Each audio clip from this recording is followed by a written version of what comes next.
Hola, ¿qué tal? Bueno, vamos a seguir con otro programa de preguntas y respuestas, otro vídeo de preguntas y respuestas. Por favor, no os olvidéis, si no estáis suscritos, darle a la tecla de suscribirse, que es gratuito. Si queréis ayudarnos, darle a la tecla de unirme o unirse. Si os gusta este vídeo o algún otro, difundirlo por favor, proponer a otros que se suscriban y dejarnos preguntas, comentarios, ideas o propuestas que intentaremos irlas respondiendo en la medida en que podamos a través de estos vídeos de preguntas y respuestas. Bien, vamos allá. Basalsi nos dice, si Rusia e Irán aguantan sin responder de forma significativa a las provocaciones de Occidente hasta noviembre, elecciones en Estados Unidos, ¿sería posible que el escenario de estallido de un conflicto civil en el propio Estados Unidos absorbiera, por lo menos en parte, los conflictos de Ucrania y Oriente Medio y los debilitara? Bueno, vamos a ver. Una respuesta rápida sería que sí y no, porque puede suceder también lo contrario. Es decir, que ante una situación crítica, también a efectos internos en Estados Unidos, pues alguien tomara una decisión de huida hacia adelante, pues a través de ese conflicto mundial que los intereses corporativos occidentales están intentando, ¿no? Dice, si Rusia e Irán aguantan sin responder de forma significativa a las provocaciones de Occidente hasta noviembre, elecciones. Bueno, este es un tema interesante, porque efectivamente esta es un poco la percepción que nosotros tenemos, al menos con respecto a Rusia e Irán. Es decir, que están intentando alargar el tiempo, no responder a las provocaciones, aguantar, aguantar, aguantar, ¿no? Sobre todo ahora que no quedan más que mes y medio hasta esas elecciones de noviembre, ante la expectativa de que un mandato de Trump pudiera cambiar las cosas. Bueno, parece que esa expectativa existe.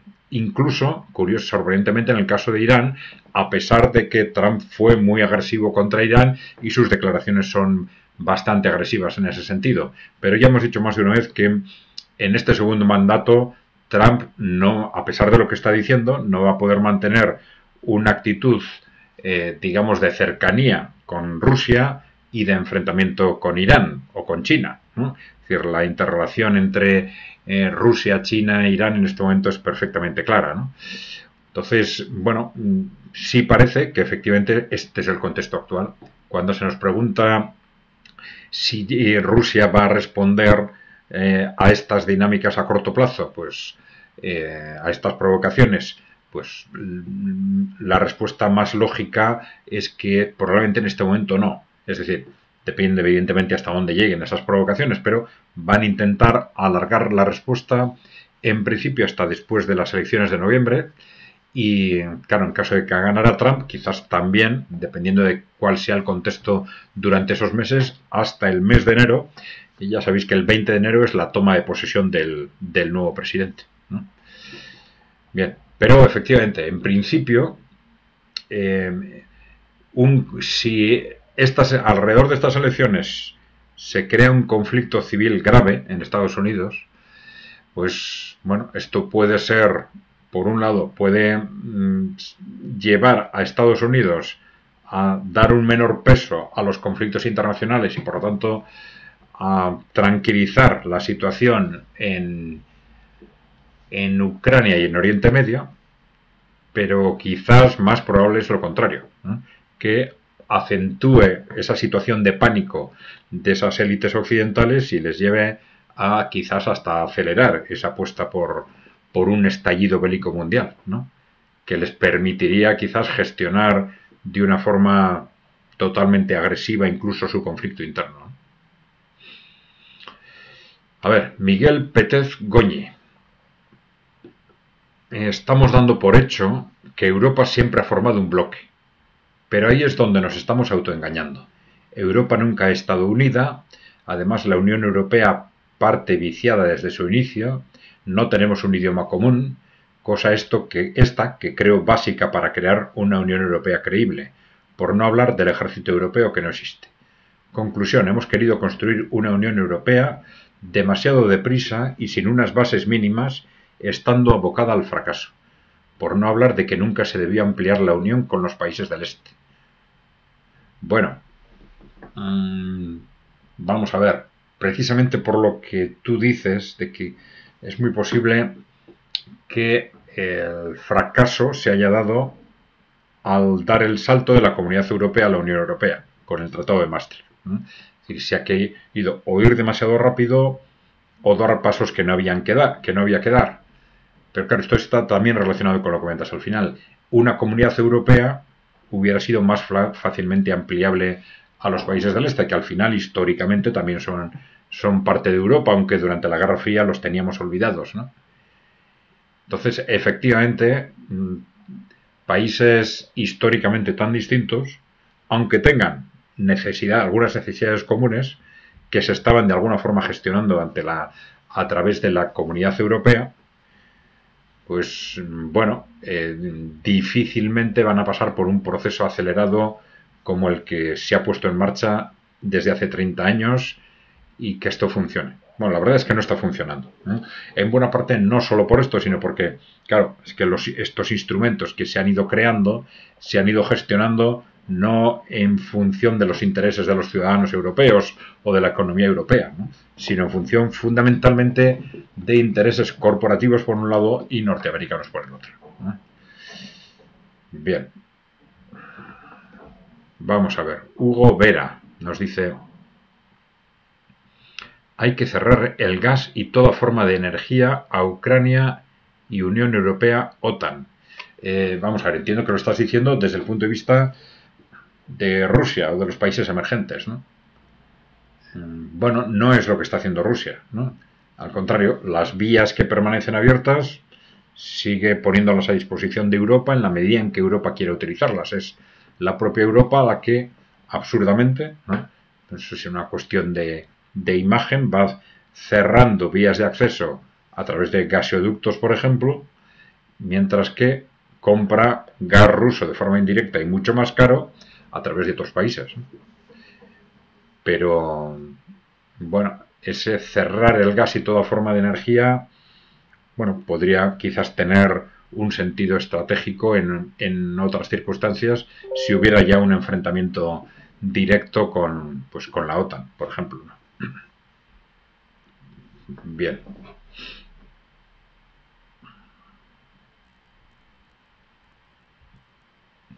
Iván Ríos, cuando comentas que Israel por sí solo no tiene capacidad de luchar solo contra todos sus enemigos, ¿estás teniendo en consideración que Israel es el único país con armas nucleares y que no vacilarán en usarlas si así lo consideran necesario? Bueno, este es un factor interesante, efectivamente, porque cuando hablamos de esa falta de lógica de la estrategia de escalada de Israel en Oriente Medio, como la de la OTAN en Ucrania o contra Rusia, ¿no?, esa lógica solo se explica, decimos, en la medida en que consigan implicar a Estados Unidos. Pero tú aportas otro elemento, que hay que tener en cuenta efectivamente que Israel tiene armas nucleares y que en caso de que en esa escalada pues tuviera dificultades para vencer o evitar ser vencido por los países del entorno, pues podría perfectamente utilizar armas nucleares, ¿no? Bueno, pero estaríamos hablando de armas nucleares contra países como Líbano, Siria, Irán, pero claro, estos países, bueno, se ha especulado mucho sobre si Irán puede estar o no cerca de conseguir poner en marcha armas nucleares, pero bueno, no vamos a especular en esta dirección. Lo que sí es cierto es que en este momento Irán no está sola, es decir, Irán estaría protegida por Rusia y por China. Rusia y China no van a admitir que un aliado estratégico como Irán sea aplastado ni por Israel ni por Estados Unidos.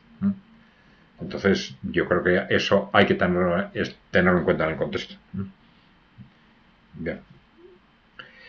José Fernando López Herrera dice: soy un adicto al pensamiento crítico y que cualquier sometimiento humano, sea voluntario o no sea, y en absoluto sometimiento bajo la tiranía. Bien, lo que pasa es que no sé identificar el comentario. Entonces no sé qué puedo añadir al respecto. Gracias. A ver, Alex M7V. Sí, está hablando con respecto a qué sucedería o qué podría suceder con respecto al futuro de Ucrania, ¿no?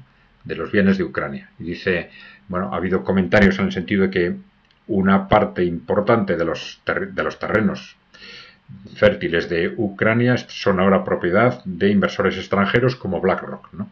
Entonces Alex nos dice, todos esos bienes pasan a ser propiedad de Rusia y BlackRock se va al garete, al igual que Unión Europea, OTAN, Fondo Económico Mundial y OMS.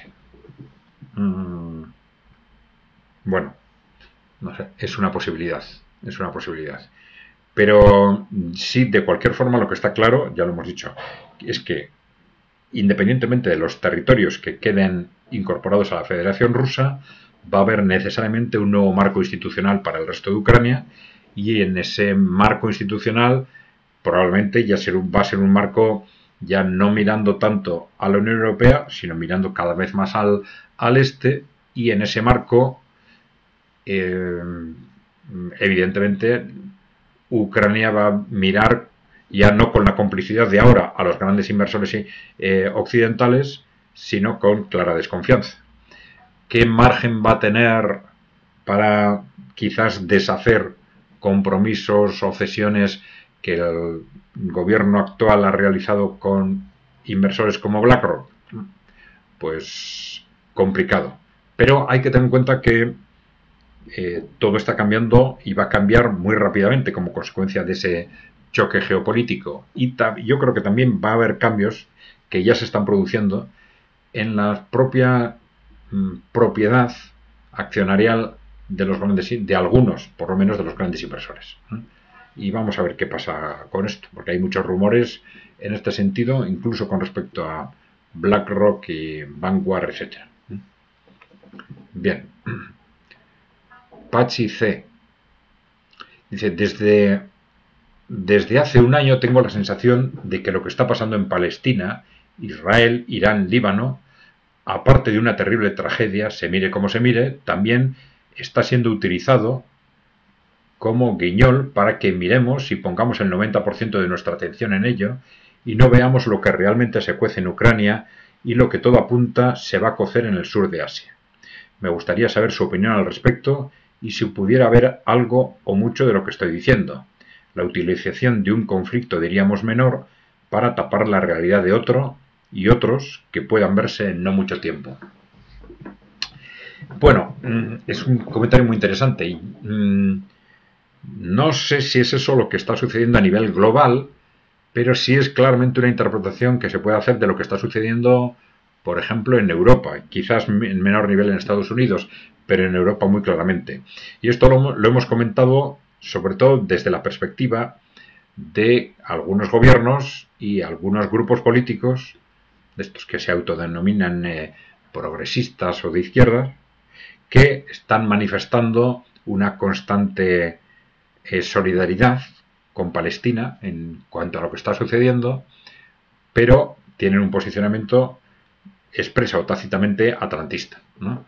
Y es algo que esencialmente contradictorio porque, claro, el posicionamiento en este momento entre Israel y Palestina no es más que una parte del posicionamiento entre los dos bloques, del bloque que está detrás de Israel, que es el bloque atlantista, y el bloque que está detrás de Palestina, que es el bloque emergente, ¿no? Entonces, bueno, es una contradicción absurda. A través de, con esa supuesta solidaridad con Palestina, que no es tal, están engañando a la gente. Y bueno, en este sentido se puede producir algo de lo que tú dices, que nos estén utilizando a Palestina para decirnos, bueno, mirar que este es lo importante, esto es el conflicto a través del cual manifestamos que somos solidarios con el mundo, aunque es una mentira absoluta, ya lo he dicho, porque en el fondo están aliados con los enemigos de Palestina y son enemigos de los aliados de Palestina, ¿no? Pero bueno, sí puede estarse produciendo esto. Frente a un riesgo inmediato de una guerra continental o mundial en Europa nos mantienen distraídos de este riesgo, pues a través de esta solidaridad con Palestina, que al final es un conflicto territorialmente relativamente lejano, en el que, bueno, manifestar la solidaridad tampoco compromete a nada.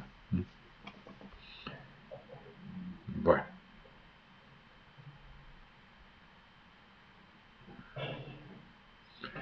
Adriano, estimado profesor, cuando habla de la Agenda 2030, que por cierto hay que hablar, vamos a empezar a hablar ya de la Agenda 2045, pero bueno, nunca comenta que está basada en la encíclica papal Laudato Si, que la presentó Bergoglio en la ONU, aunque en realidad es un plan del Club de Roma de hace muchos años supuestamente. Bueno, ya hemos dicho que la Agenda 2030 es dos cosas. Una cosa es cómo se aprueba en la ONU, que se aprobó por unanimidad, y luego cómo se gestiona.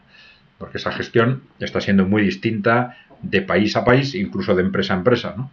Pero tú estás pensando probablemente en cómo es esa gestión en Occidente, que es una gestión que intenta utilizar la Agenda 2030 para impulsar las distintas fuerzas dentro de las estrategias corporativas del neoliberalismo en el ámbito económico y del posmocapitalismo, fundamentalmente en el ámbito sociocultural. Para los que no nos hayáis oído hasta ahora, le llamamos posmocapitalismo al espacio sociocultural del neoliberalismo, y que dentro del cual estaría lo que llamamos el posmofeminismo, el catastrofismo climático, la manipulación de minorías sexuales, la explotación masiva de trabajadores migrantes, el fomento del individualismo, del globalismo y el debilitamiento de todo tipo de comunidades humanas. Bien, entonces, claro, con respecto a ese posmocapitalismo, evidentemente hay muchos precedentes. Tú hablas del Club de Roma, este es uno de los ámbitos, pero en el Club de Roma de alguna forma marca el inicio del catastrofismo climático, pero que es uno de los ámbitos del posmocapitalismo, pero en el ámbito de lo que son las políticas de género o el posmofeminismo, por ejemplo, hay planteamientos muy anteriores ya del conjunto de la Guerra Fría, de los años 60-70, en el gobierno de Estados Unidos, en las fundaciones de las grandes corporaciones, incluso en lo que es el ámbito de la planificación familiar o la instrumentalización del posmofeminismo, de lo que luego sería el posmofeminismo, ¿no? De los grandes líderes del feminismo por movimientos eugenésicos, criptonazis, aristocráticos, etcétera. Pues bueno, hay muchos precedentes ya desde comienzos del siglo XX. Bien. Roberto Martínez dice: me hace gracia lo que dices de que no quieren rendirse. ¿Cuántos de ellos van a la guerra? Y supongo que te refieres a este vídeo que hemos hecho de que la OTAN, en el sentido de que la OTAN no puede rendirse. Decíamos que la OTAN no puede rendirse, porque la OTAN no decide por sí misma, sino que al final es Estados Unidos y los intereses corporativos que están detrás de Estados Unidos los que deciden, y estos no pueden rendirse porque al final tienen su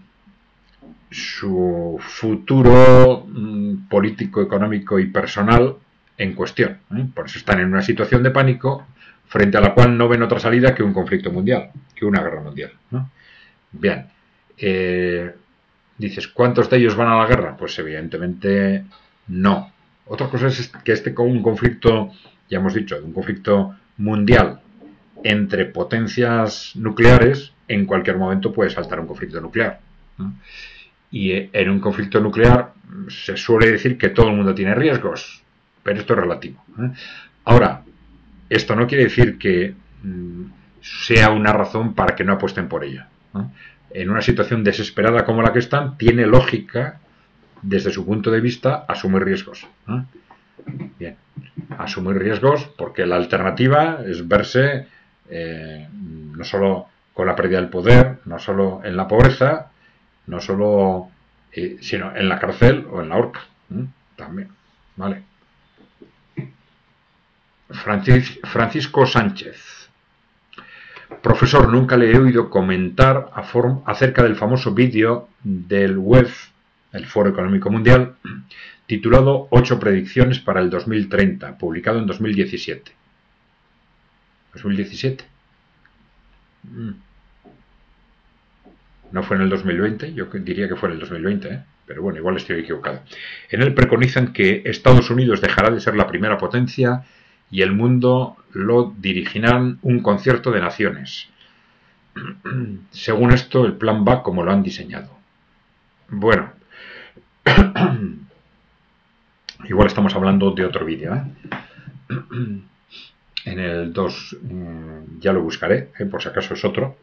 En el 2020 hicieron esas predicciones para el 2030, en las que hablaban de para el 2030 no tendrás nada y serás feliz, porque estaban defendiendo la transferencia de la propiedad de todos los bienes de consumo duradero a las grandes corporaciones. Esto otro que tú dices, que USA dejará de ser la primera potencia y el mundo lo dirigirá un concierto de naciones. Bueno, esto lo decía el Foro Económico Mundial. Bueno, ha estado actuando de forma contradictoria con esto. Pero bueno, vamos a ver. Hombre, aquí sí hay una cosa cierta, sobre todo con respecto a China. Durante muchos años ha habido una alianza estratégica entre las grandes corporaciones occidentales y el gobierno o el Partido Comunista Chino, que les ha funcionado muy bien a ambas partes. Ha sido muy importante para impulsar la industrialización china. Las multinacionales occidentales han invertido masivamente en China, han dispuesto de mano de obra barata, han dispuesto de los mercados asiáticos. Esto ha sido muy bueno para las multinacionales, pero ha sido fatal para Estados Unidos y para Europa, ¿no? Pero ha habido un contexto de complicidad. China ha gestionado esto de forma estupenda para sacar al final a 800 millones de personas del hambre, ¿no? Pero en ese contexto había un contexto de complicidad que probablemente les generaba la expectativa a las multinacionales de contar con China como un cómplice dentro de esa estrategia de control del mundo. Pero esto se rompió claramente con la llegada de Xi Jinping al poder. A partir de Xi Jinping, se empiezan a poner en marcha de forma progresiva estrategias anticorporativas, tanto con respecto a las corporaciones chinas como con respecto a las corporaciones occidentales, y estas corporaciones van siendo poco a poco apartadas del poder y se pone en marcha este proyecto de mundo multipolar, anticorporativo, pero compartido claramente con Rusia. Bueno, entonces, estamos hablando de un contexto que ha cambiado sensiblemente y esto se ha visto en declaraciones de grandes líderes occidentales, inversores occidentales. El mismo Soros, cuando titula un artículo diciendo nuestro enemigo no es China, sino la China de Xi Jinping. Entonces, esto ha sido muy, muy clara, ¿no? Esa relación con la China anterior le resultaba extraordinariamente interesante a ambos, también a China, pero a partir de ahí esa complicidad pues parece claramente como rota, al menos en el ámbito estratégico y geopolítico. Fray Lucky, vamos a ver, nos dice: ni mucho menos, el ascenso de los países emergentes es un hecho imposible de evitar. El quid de la cuestión es quién controlará los países emergentes. Las oligarquías occidentales aspiran a ser ellas, pero Putin y Xi Jinping no piensan lo mismo. Ahí está la pelea. Bueno, el ascenso de los países emergentes es un hecho imposible de evitar, salvo guerra mundial, que a partir de la cual pasaría lo que pasaría, ¿no? Bien, pero sí, de acuerdo, el ascenso de los países emergentes es un hecho imposible de evitar. El quid de la cuestión es quién controlará a los países emergentes. No creo que eso está en duda en este momento.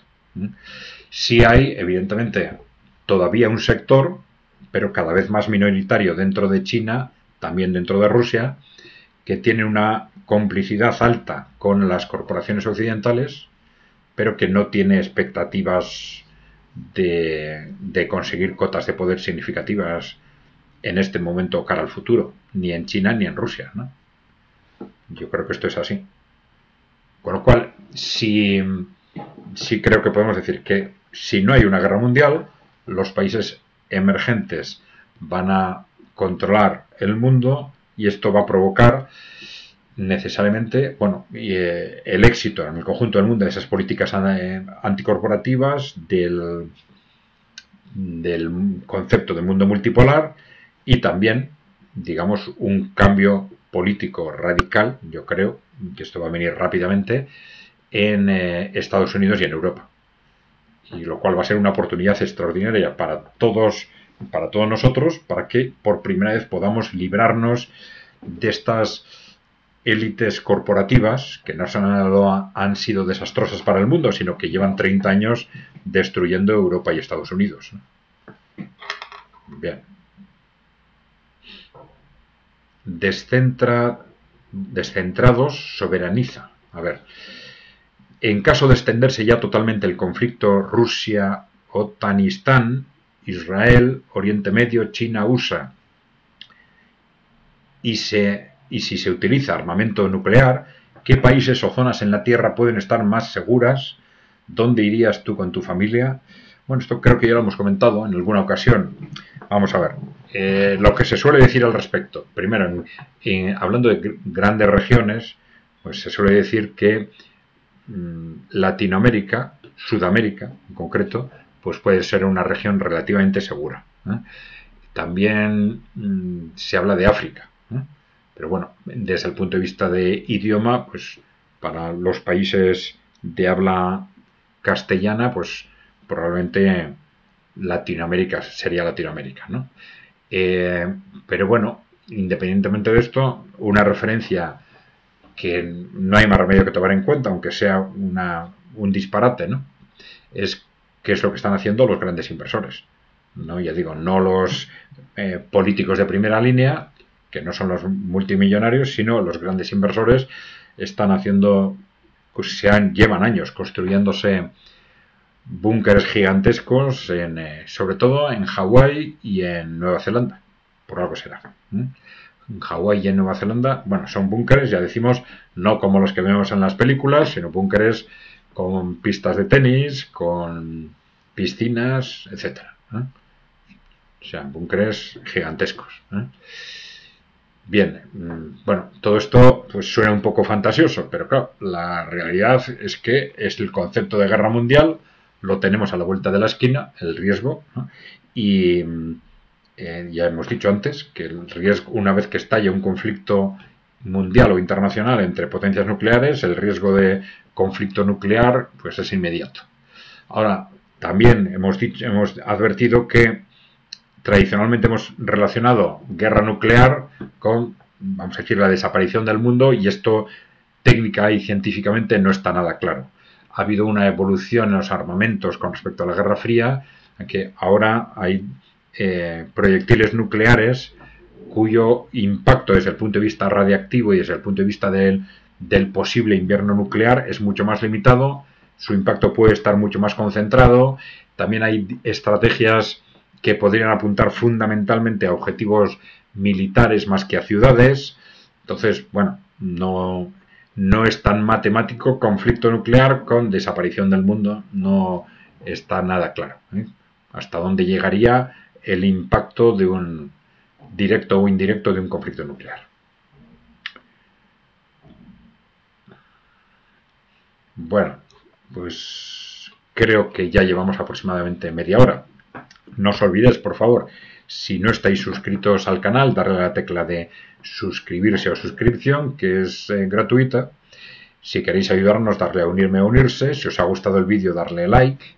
Si os gusta también alguno de los contenidos, difundirlo, proponer a otros que se suscriban y dejarnos preguntas, comentarios, ideas o propuestas que los iremos analizando o comentando en la medida en que podamos a través de estos vídeos de preguntas y respuestas. Y nada más por hoy. Gracias por vuestra atención.